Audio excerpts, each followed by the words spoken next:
Everybody, welcome to Narrative Live. We're back. We finally made it back on the live show. This week has been so busy. We've had congressional testimony and then more congressional testimony from people completely uninvolved in the Trump-Russia scandal. It's been interesting, tedious, and frustrating all at the same time. But the good news is, Tracy McElroy, you're going on vacation.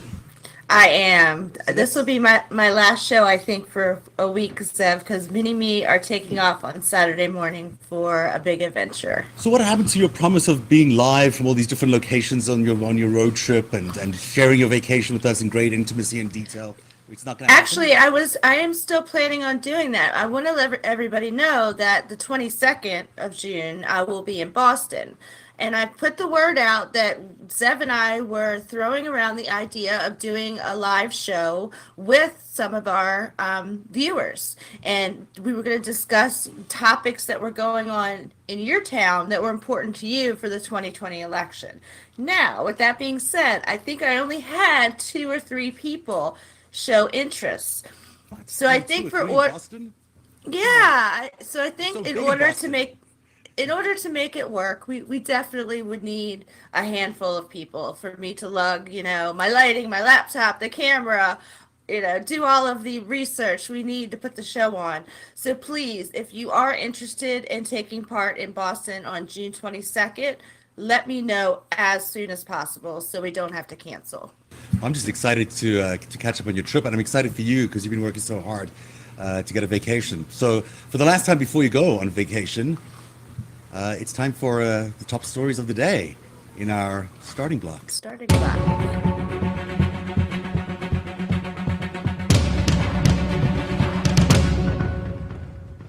We're in the news section of the show where we're talking about the big stories of the day. Tracy, these 3 intriguing photographs on the screen, I don't know who the guys on the left are. I know Kellyanne Conway in the middle, and there's something about Flint. Basically, today, all of the charges were dropped against the remaining people who were awaiting trial in the Flint water crisis. They seem to have a pretty good case there. I mean, it seemed like it was mainly the guy in charge of health at the city of Flint that was receiving the bulk of the attention, but Right. maybe 7 other people were also being charged? Right. From what I understand, Zeb, there were 15 state and local officials altogether who faced charges.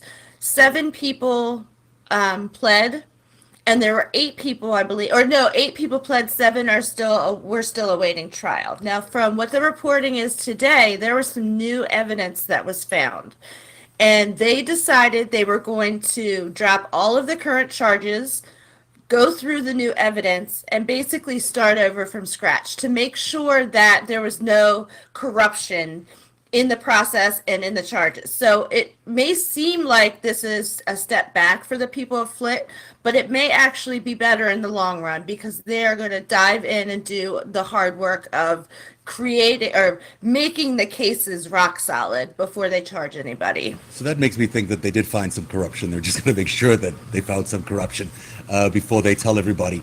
This is a typical case of where big government and small government is screwing people.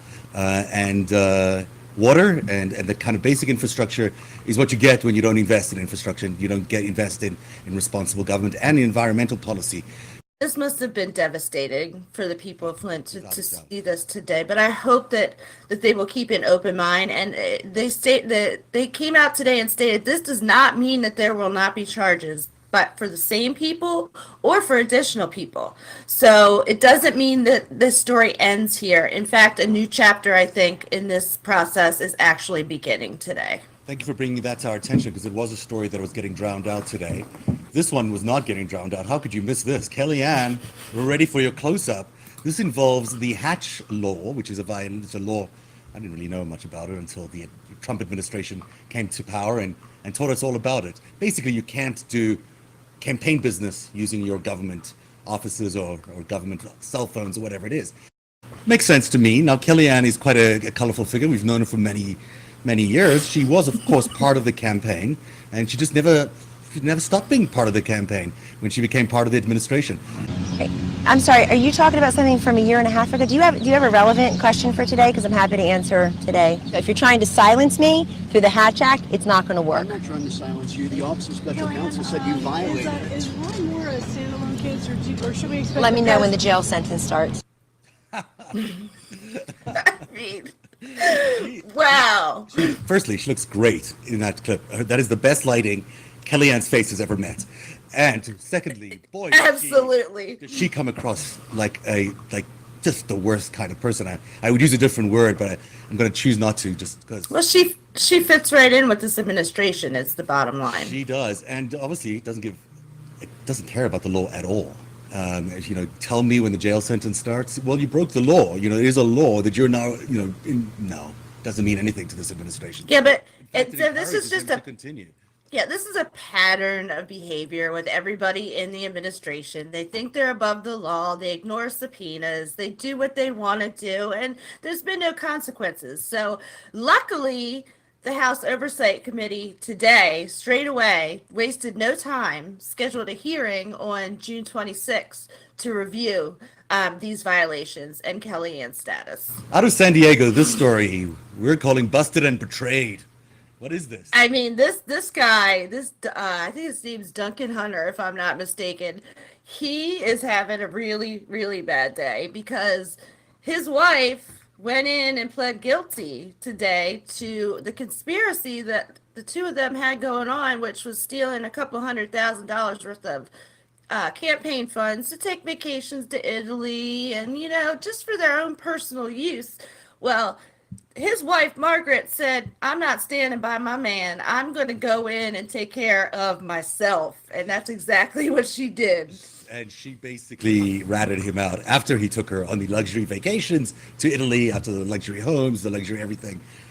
She still gets to say the last word, and he is in trouble because she betrayed him at the courthouse. I like that story because you know what? They kind of all deserve each other.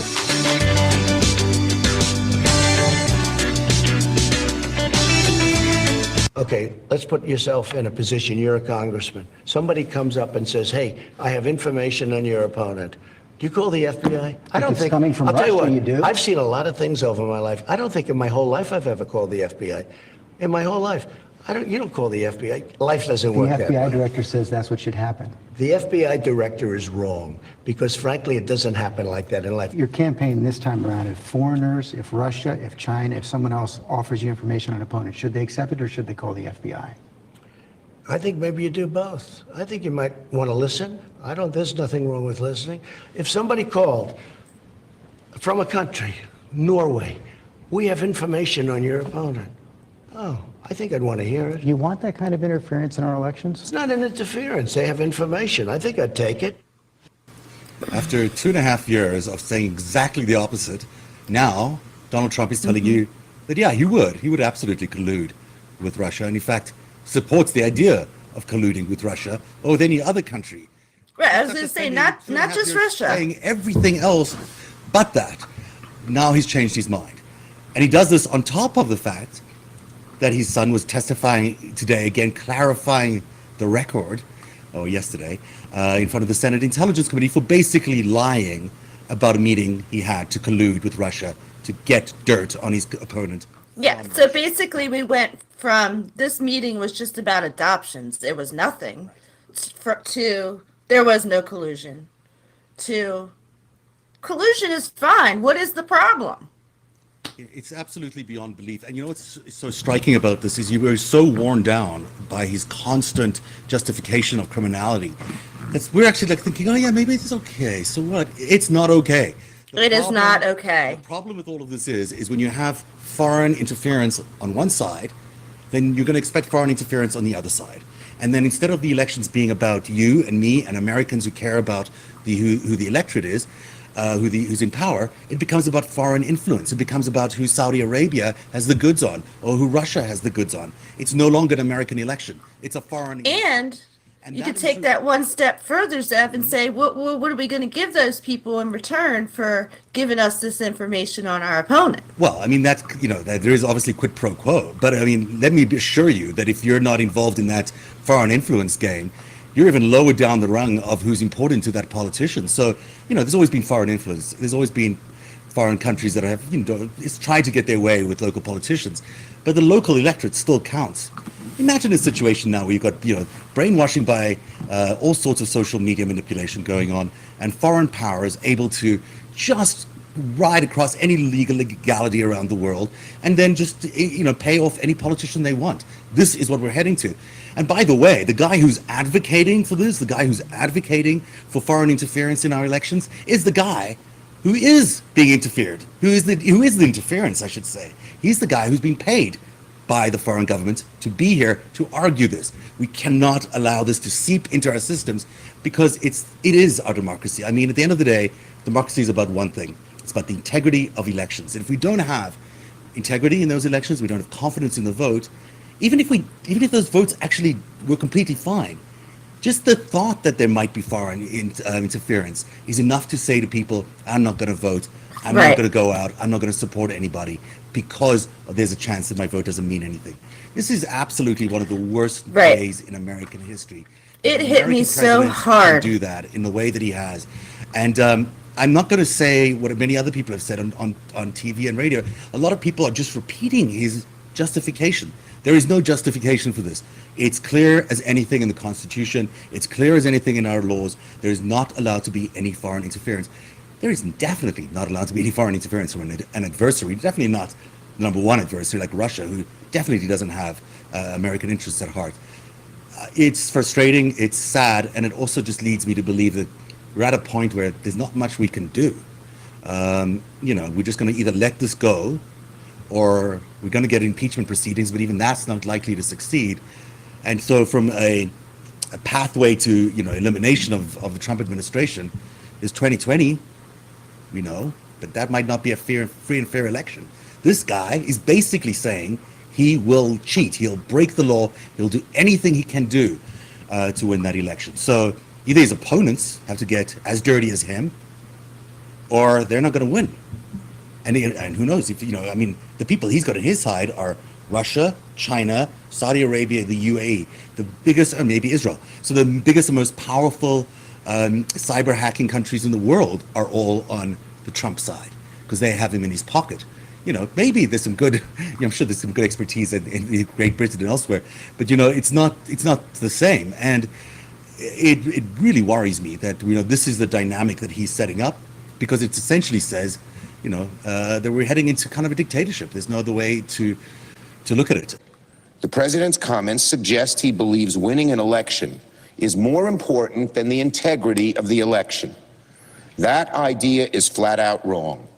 The president's idea that winning the election is everything and the integrity of the election is nothing is one small step away from dictators and autocrats who manipulate the results of an election because they care more about staying in power than they care about democratic principles. I'm glad they're saying those things. They're the right things to say, but I'm so disappointed so far by our inability to muster a reasonable response to an unreasonable act by this man, by this administration, and I don't see us, mustering any sort of response anytime soon. So it's disappointing, to say the least. Yeah, and I think on the next slide, we have a really good friend, Elizabeth de la Vega. She's at de la Vega Law, and she, in my opinion, is a brilliant lawyer and has a great Twitter feed that y'all should check out. And she made a tweet today that it stuck with me, and I felt like it was exactly how I felt. And as she said, if House Democrats don't begin an impeachment inquiry that presents a coherent narrative of Russian election attacks, of Trump's campaign's embrace of those Russian contacts, and Trump's obstruction, then by 2020, the lie that the investigation was unfair and Trump did nothing wrong will be firmly rooted. Betsy, as always, has nailed it there, because that's exactly where the situation we're in. We're going to a situation now where the investigators are now being investigated.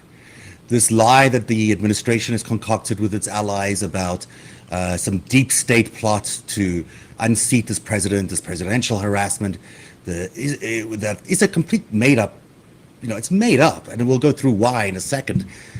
But the longer we allow them to say it, the longer we allow Barr access to all the classified material, access to the CIA to investigate, the longer we allow people in that administration to get away with literal murder when you look at what's happening on the southern border, with all the ethics violations, with the not following and not complying with any of the laws and no oversight. The longer we allow that to happen is the longer amount of time that we give them to entrench this lie in the population. And they are experts at it. They have machines that are incredibly powerful in these foreign countries that do this. They manipulate social motivation and social messaging all the time.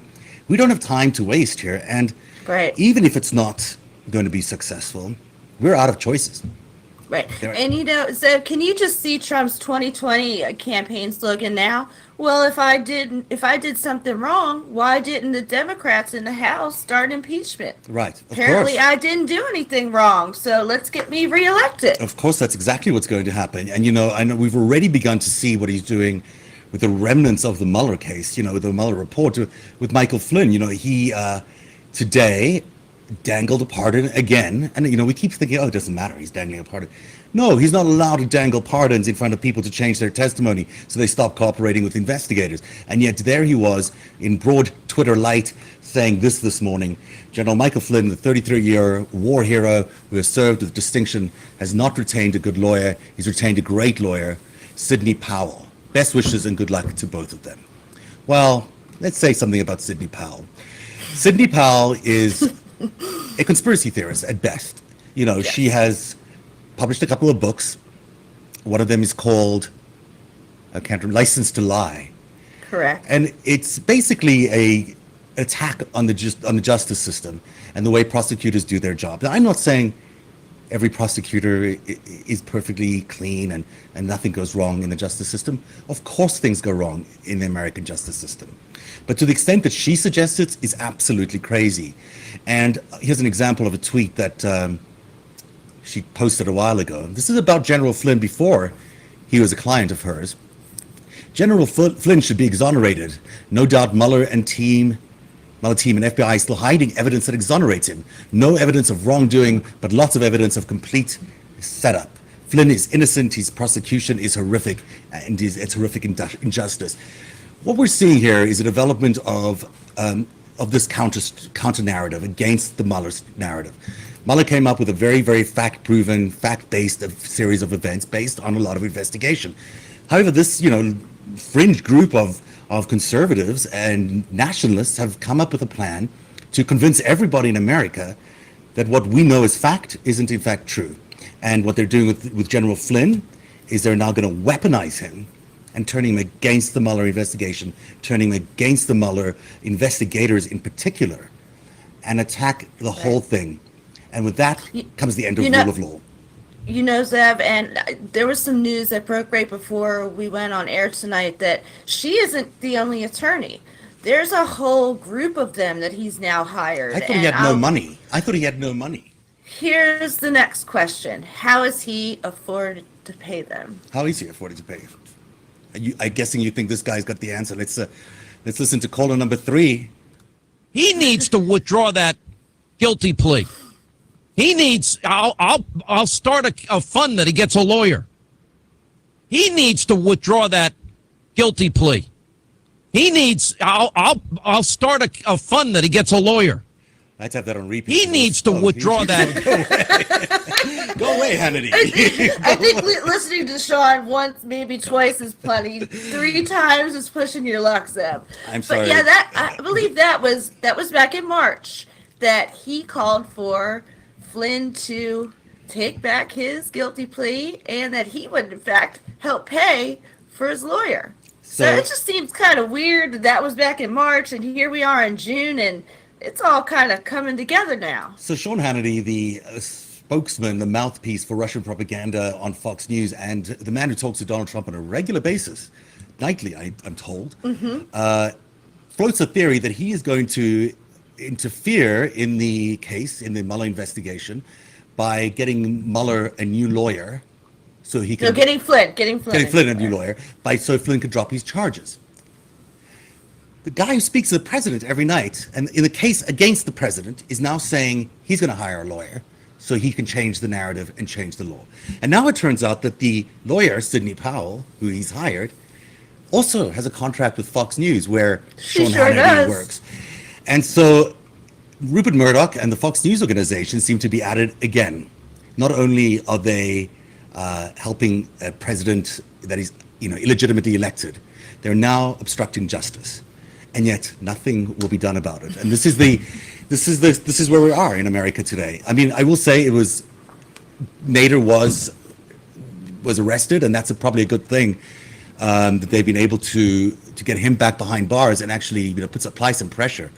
But Flynn looks like he's about to try this, take the Trump course of deny, and see where he lands. And make no mistake about it, this is obstruction of justice. It's happening right now. It's nothing that happened 2 years ago. It's happening in the Oval Office right now. It's happening in Fox News right now. It's happening at Hannity Studios, wherever he sometimes he does his show from. Apparently, he doesn't leave home sometimes.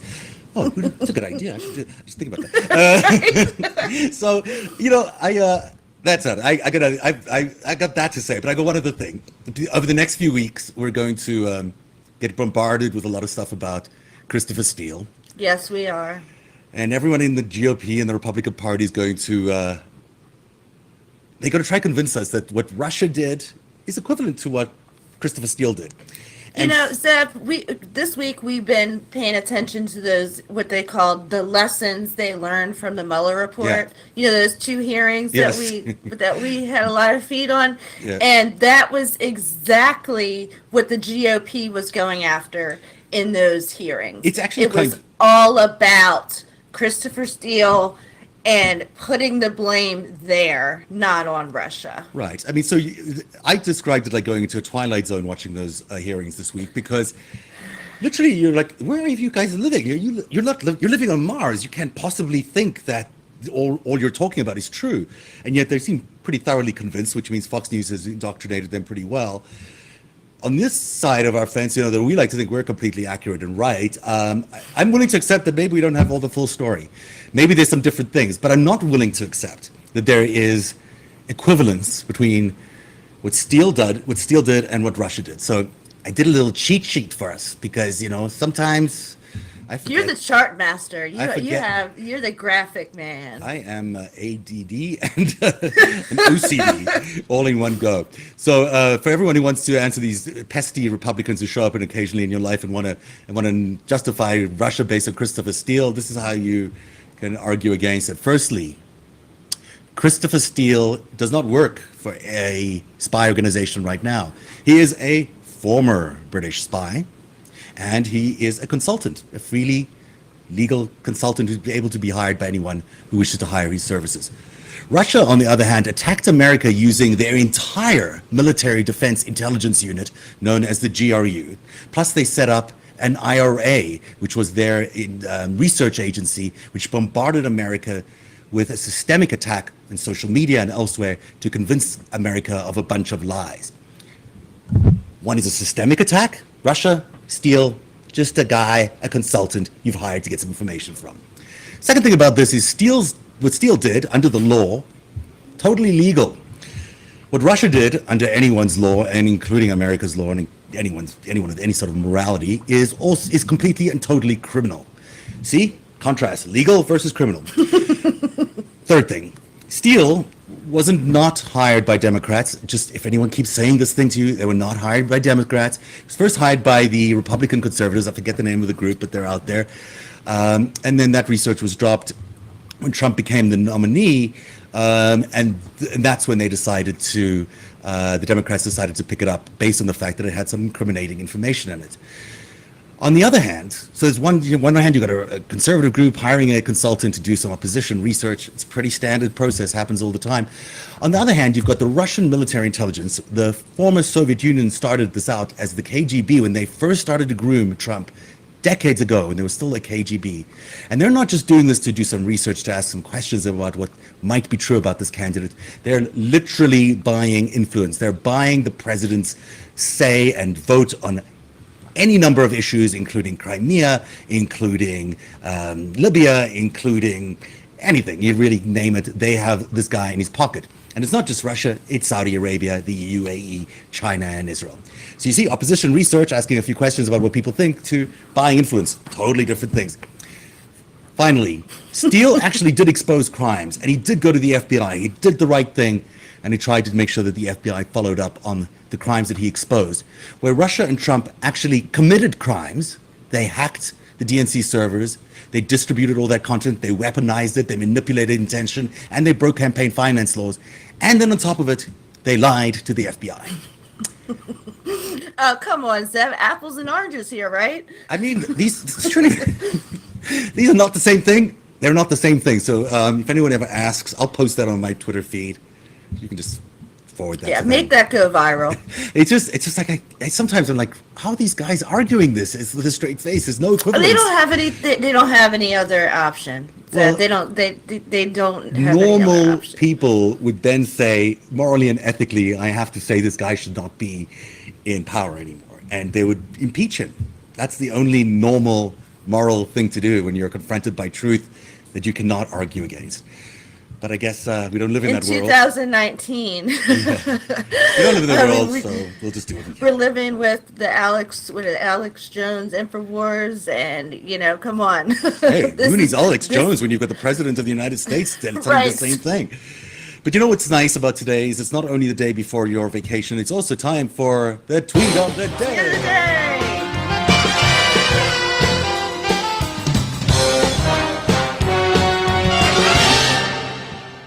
And the winner of this week's, or the day's tweet of the day, who wins absolutely nothing but a great mention from us, lucky you, Justin Amash, wins today. I had to, because Donald Trump Jr. sent out a tweet saying, "I'll see you soon, Justin. I hear Michigan is beautiful during primary season," which is basically a threat. Basically. And Justin burned it down. His response was, "If it's what you say, I love it, especially later in the summer." I sometimes feel like I'm watching like a schoolyard scrap between a bunch of like It really 12-year-olds. No, it's just I can't argue about these guys anymore. They're so pathetic. Justin Amash is, however, facing a difficult primary ahead of him because the Trumps are not going to let this go down. They're going to try and make sure he doesn't win his seat. I suspect he'll see a very, very good turnout from maybe an otherwise not so involved electorate in his riding and his district at least. And we'll hopefully see him be reelected because he seems to be the one sane person in there in the Republican Party and a voice that's much needed if we ever do get to an impeachment trial or inquiry. But at least he won the Twitter war What's today. interesting, Zev, is that who knew that we would be watching all of this play out over Twitter feeds? It's because that's how Trump runs his life. Everything he does is over his Twitter feed, and it's like a trickle down. So now you've got the politicians even making deals with each other to be on committees with each other over Twitter. And I find that fascinating and scary at the same time. Yeah, there's one thing about deciding committee positions. He was negotiating peace with Iran today on Twitter. Yeah, I mean, I don't want to know about the back and forth between you guys. You just do it in your own time because it's too much information from anyone, and everything gets weaponized. But to your point, Tracy, we are the people who give him that power because we all give this so much power. We spend all our days looking at our social feeds. We're on social media. Look at us. We're using it as much as possible. There is we've given this machine and this medium the power, and yet we've lost control at the same time. It's our job now to try and take it back. Now that it's completely ruined our society, our democracy. What a note to leave me on before vacation. I'm always the glass half empty guy. I'm doing what am I going to do without you? I'm going to be like, glass half, that's fully empty. Nothing in here today.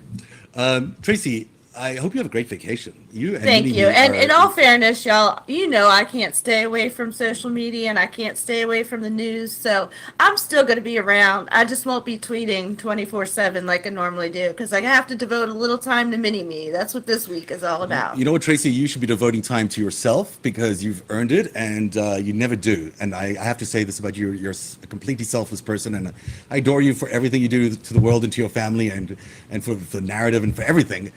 But why don't you take this couple of days and enjoy yourself, treat yourself, because you're an amazing person and you've got lots to think about, and it'll be a good time to rejuvenate. And I'll be here. I'll do you. what I can to look after the shop and keep Narativ alive while you're gone. And I hope you have a good vacation. Thank you. Love to everybody, guys. Have a great night. Have a good night.